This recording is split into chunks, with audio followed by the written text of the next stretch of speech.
Hello there, welcome to another episode of World of Tanks with Ungainly Titan, and bringing you two videos this time, one on Raiseinai in the AMX Chafee, and the other one is going to be another short game on Ardennes winter map in the AMX Chafee. So first of all we have the AMX Chafee here on Raiseinai. It's very much a tier 7 battle, and I am kind of going to go scouting down along the northern edge of the map initially. I don't go near the castle generally on light tanks or any kind of fragile tank, because generally you're duking it out there face to face with heavy tanks and heavily armoured tank destroyers and various other things, and people poke out from different corners. It's can be quite messy around the castle in my opinion.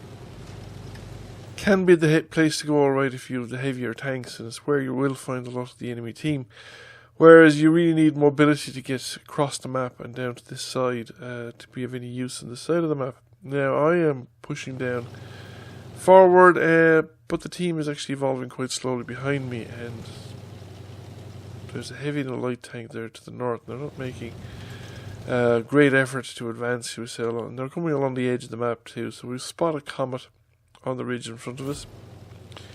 And well, I suppose the good thing is that as soon as the comet popped up, as soon as we spotted him, he took some damage. So at least the team are willing to shoot stuff that appears. And here's the snake bite as well. We've managed to get some damage ourselves into the snake bite. He didn't take damage from behind. I suppose he's covered, I think, from some of the tanks that might be in a position to shoot him there because of the rise that was beside him when he came up, or the location he came up, where the comet was in a more exposed location. Now I probably should have gone for the reload here, but it's sometimes hard to know with these autoloaders when to go for the reload. I tend to go for the reload if I have 3 rounds used.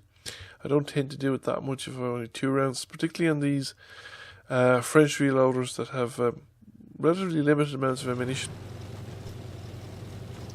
The problem is if you reload often, the advantage is that you have a full clip most of the time when you meet an enemy tank, which is the kind of minimum you want, because they don't generally, you won't generally kill a tank with a clip, not in these tanks most of the time, but you will kill a tank that's already taken damage with a clip if it, not from full health, but you'll do it from damage. So the comet's coming up the hill here. He's on his own, he's got no support, and we've managed to put the remainder of the clip into him. Unfortunately, we haven't killed him. He's 2 shots away, probably. 1 shot minimum, but I don't think 1 shot would do it. You want a very, very good result. However, if I had gone for the reload that time, I would have finished him, and that would have left me in a stronger position. We push forward as a hammer here. The downside, of course, of going for the reload often is that you'll come up at the end of the game and you'll have maybe 2 rounds or 3 rounds of ammunition for a clip left, and that leaves you with a problem, because that ammunition, you'll use your 3 rounds or whatever, but then it takes the full 20 seconds to reload the next clip. It doesn't make any difference that way. It's the fact that you've got a half clip or a third of a clip won't change the reload time of the clip. Now, I pay a little too much attention to the artillery, not enough to the fact that the light tank and the comet was spotted behind me, and got a little bit disorientated as well. Didn't recognise what direction the comet was coming at me, attacking me from. Now in this case, I do go for the reload. I had 2 shots remaining. The heavy and the light tank that made their way around the edge of the map have finally sort of joined into the fray, and they're starting to engage the hammer on the other side. Now I'm having trouble driving here. I wanted to sort of signal my reload time when I would get around to them, but as a result of my bad driving and various other things, by the time I start coming around, the hammer has actually come the other way. If I'd stayed where I was, I would have been in the fight by now. I would probably have ended the fight by now, because 3 tanks would wipe out 1 tank a lot faster than 2 tanks will. So I reverse my course, make my way back, start putting rounds into the hammer, and with, like I said, 3 tanks shooting at him, we take him out pretty quickly. We've only got 1 round left, and we go for the reload again. Now, two things happen at this point. One of them is that I've done pretty well, but there are only 4 tanks remaining. So up till now, I've actually been fairly cautious, and I've been careful about when I made my run on tanks, and I've generally had a plan. I think the secret with these light autoloader tanks is that you need to have a plan. You need to know exactly where you're going to come out, and how much time you're going to spend in the vicinity of the target. And if you change your mind or deviate from that plan or start doing stuff on the fly, so to speak, that's where you go wrong. But at this point, I'm sort of rushing forward to do more damage. And it becomes really evident here when I come around the corner and I see the Stuart Mill. Now, I should have stopped there and actually taken shots at the Stuart Mill for as long as the Stuart Mill was visible. Rather than just kept rushing forward and then changing my mind when the Stuart Mill becomes no longer visible and start taking on the KV3. At least, it's not the only thing. I mean, the KV3 managed to get a tracking shot into me.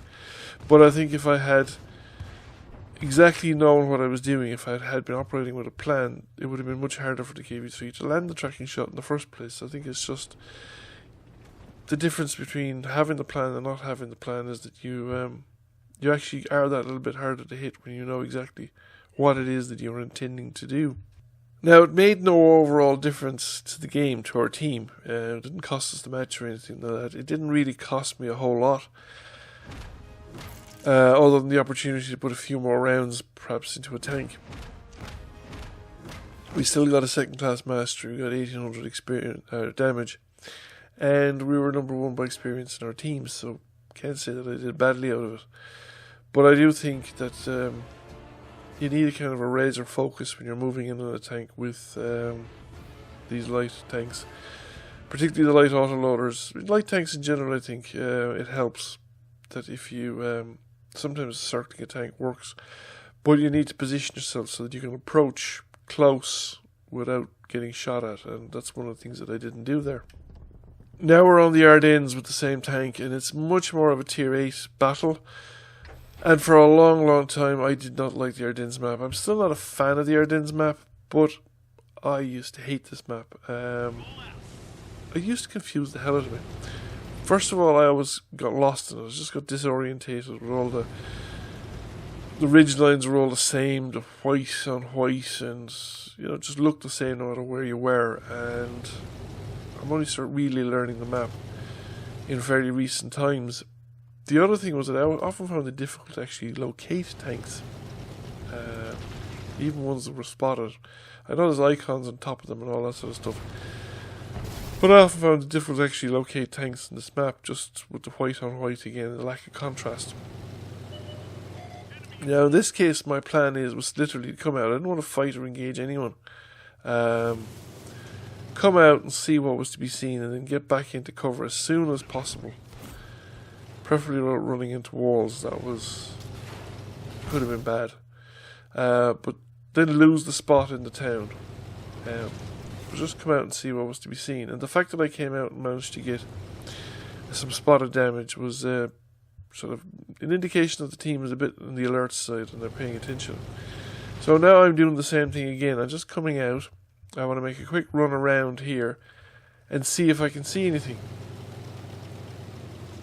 So we crest the ridge line, we spot a couple of tanks on the ridge line, and we just drive away. I'm not going to engage them. I have no backup.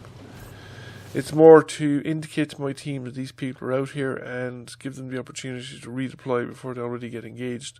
Now, as I was coming back, I noticed the Churchill here on his own, and I said, this guy's isolated, and therefore he's vulnerable to a drive-by, because he won't be expecting me to come around the corner from this direction.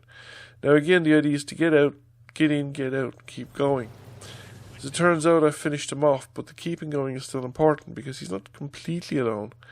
And while I almost make it to the end without damage, I don't quite manage to do it. So again, we drive through the town, we drive out the other side, we control this end of the map, and again I want to lose the spot.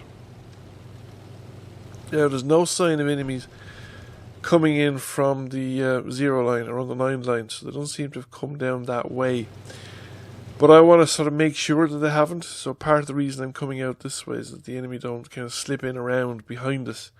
Because that's often one of the worst things that happens in the Ardennes map, is that a large enemy force comes through either one side of the town or the other side of the town, while your team is heavily engaged in the town, and then your forces in the town are get caught in crossfires from the town directly, and people sniping at them from the hills, usually people they can't see. Now I'm coming up here because I'm wondering about those tanks that I spotted earlier on.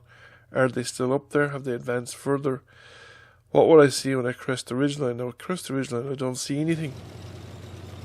So my guess is those tanks that I spotted earlier have actually gone down into the town, and there's a medium down here. He was probably one of them. So I'm spotted, I think, by him. So I'm driving across the valley there just to see if I get a shot at him, but I don't. I don't want to make a long run down that valley where he's there, because especially since he knows that I'm there, and he'll have his gun pointing at me as I'm coming down, but I'm no longer spotted. And there's an SU-152 or an ISU-152 where the Churchill was. And I can do the same thing to him, because again, he's got no more support than the Churchill had before, at least from what I can see. And I come around the corner and he's there and I don't see anything else. So again, I'm just going to make a run around him. I can probably take a bit more chances here, because again, until I came around the corner, he was just here on his own and I wasn't picking up anybody else. But again, once I've completed the job, over the top of the hill, make for the road straight away, into cover, back around into the town, and then let the spot drop.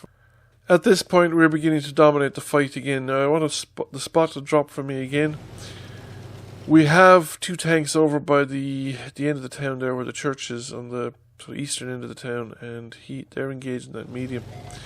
So I want to come back out and see if I can give some assistance over here, because if we can clean up this corner of the map, then it makes it a lot easier for our guys around the cap circle. So I come up, and I don't want to again drive up onto him. I just give him a shot in my passing. Come down to the end of the road here, and again, the idea is to lose my spot. I don't want to go all the way around, because he's going to be waiting for me. I just want to dawdle around here a bit, so that he's going to be convinced that I'm going to go around. And I've noticed that he's already decided to chase me from the other direction. He's decided to come around towards me and meet me. So I'm going to go back the other way and chase him from behind. It helps that the T-29 is already on its way up this way, and so I'm going to have some support behind me. And there'll be more than one tank to shoot at, hopefully, by the time I get there. So I come over the top, and the medium is there. In front of me, he's made a bit more progress than I kind of expected, but we catch up with him anyway, and we managed to finish him off. We've got one round left, so we're going to go for a reload. There's only one enemy tank left in total, and we're coming over the crest of the ridge here when we spot that enemy tank. Now, we don't have the reload made, so I'm going to reverse my course and just get back down into the low ground the other side, so that I don't get any immediate shots off. The T-29 is still following me. So we've spotted the ISM, we let the T-29 take the lead. The ISM is actually coming towards us, and we're going to let it engage with the T-29. I'm just going to go around behind it, empty the clip into it, and see how far we get. So it is definitely focusing on the T-29. I managed to get the entire clip into it, and it wipes out the T-29, and now I'm waiting for a reload, so I need to get around behind the rocks. Keep the rocks between me and it while the reload is kicking in, and wait for the reload to complete. However, as I'm waiting for the reload, we cap and the game's over, and the ISM lives to fight another day, as do I. So that leaves us with the end of the game, and the final result is going to come in, and we have survived. We did over 2,000 damage, we did almost 2,000 assisted damage, we got a first class mastery, a sniper medal. Nearly 50,000 credits, and yeah, what else? Became number 1 by experience. Didn't do as much damage as the Charioteer or the Raiseinai, both tank destroyers, who very good guns, depending on which gun they had. Well, I presume the Raiseinai, I'm not sure which one the Raiseinai has.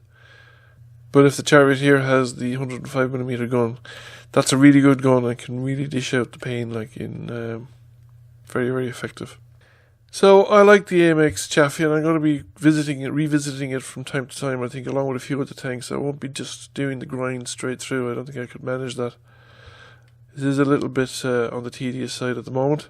I also think it's a better format to actually put 2 videos together like this if they're short videos. So that if I have games that are 6 or 7 minutes long, maybe 8 minutes at a limit, I'd put 2 of them together and make one video with 2 separate games in it. I think that's going to be a better format. If you have any comment to make on this, feel free to do so. If you enjoy the video, please give it a like. If you have not already done so, please subscribe to the channel. I thank you for watching, and I will catch you all again soon. Bye for now.